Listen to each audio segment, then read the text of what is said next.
दुनिया की पहली प्रेम कहानी। दोस्तों, आज के इस कहानी में हम आपको संसार की पहली लव मैरिज के बारे में बताने जा रहे हैं। आपने लव मैरिज के बारे में तो बहुत सुना होगा और अपने आसपास देखा भी होगा, लेकिन क्या कभी आपने इस बात पर ध्यान दिया है कि दुनिया की पहली लव मैरिज किसने की होगी? उनके विवाह में भी परेशानियां आई होंगी या नहीं, या उनके विवाह को पारिवारिक और सामाजिक मान्यता मिली थी कि नहीं। आज हम आपको इस कहानी में इसी के बारे में बता रहे हैं। जहां तक फेमस लव स्टोरीज की बात आती है तो सबसे ज़्यादा जो नाम याद आते हैं वो हैं लैला मजनू, हीर रांझा, सलीम अनारकली, शाहजहां मुमताज, बाजीराव मस्तानी, शीरी फरहाद आदि। लेकिन एक प्रेम कहानी ऐसी भी है जो शायद दुनिया में सबसे पुरानी है और बहुत से लोग इसके बारे में जानते तो होंगे, लेकिन उन्हें ये बात पता नहीं होगी। ये प्रेम कहानी है भगवान शिव और माता पार्वती की। धार्मिक मान्यताओं के अनुसार भगवान शिव और माता पार्वती के विवाह से जुड़ी बातें सभी पुराणों में मिलती है। सबसे पहले भगवान शंकर का विवाह माता सती से हुआ था।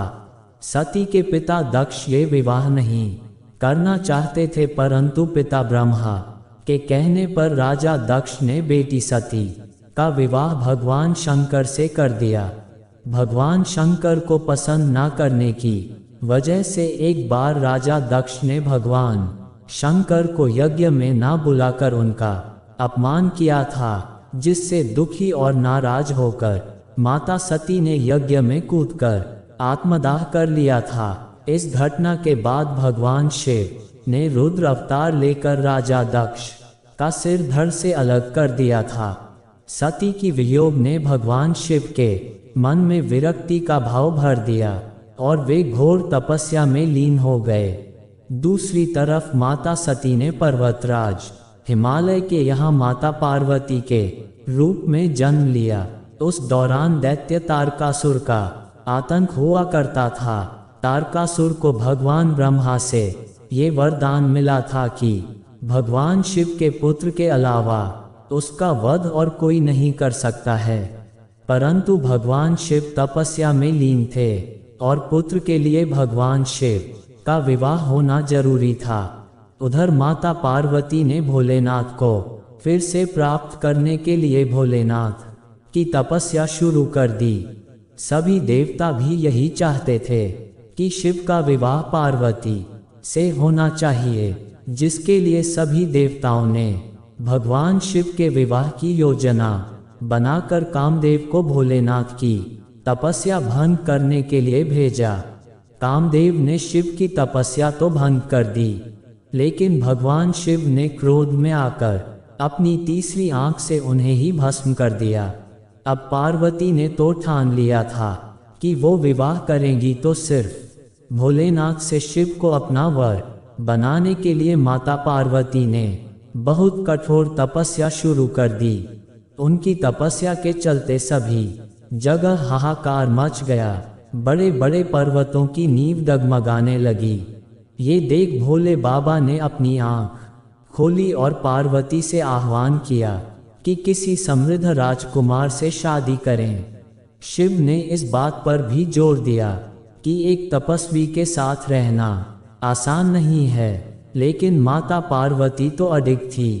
उन्होंने साफ कर दिया था कि वो विवाह सिर्फ भगवान शिव से ही करेंगी।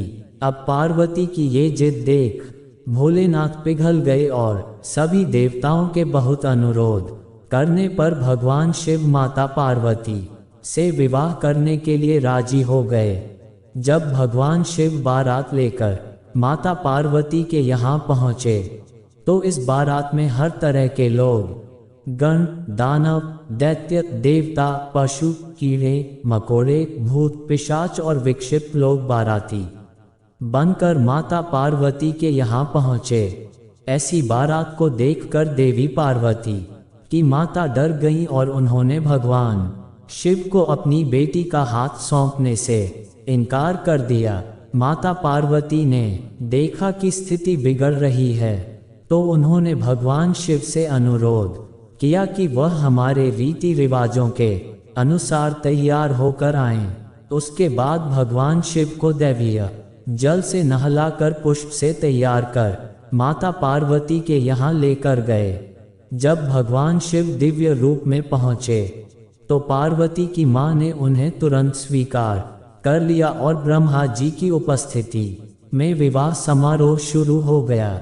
माता पार्वती और भोले बाबा ने एक दूसरे को वरमाला पहनाए और ये विवाह संपन्न हुआ। शिव और माँ पार्वती का विवाह कोई सामान्य विवाह नहीं था। शिव विवाह प्रेम, समर्पण और दृढ़ता की सच्ची कहानी है। इस प्रेम कहानी के सामने दुनिया की सबसे बड़ी प्रेम कहानी भी फेल हो जाती है। धार्मिक मान्यताओं के अनुसार जिस दिन भगवान शिव और माता पार्वती का विवाह हुआ था, उस दिन को महाशिवरात्रि के पर्व के रूप में मनाया जाता है। और जहां भगवान शिव और माता पार्वती का विवाह हुआ था, वह स्थान आज उत्तराखंड के रुद्रप्रयाग जिले के एक गांव त्रियुगी नारायण के नाम से जाना जाता है। तो दोस्तों, क्या आपको आज से पहले इस प्रेम कहानी के बारे में पता था या नहीं पता था? हमें कमेंट में ज़रूर बताएं। धन्यवाद।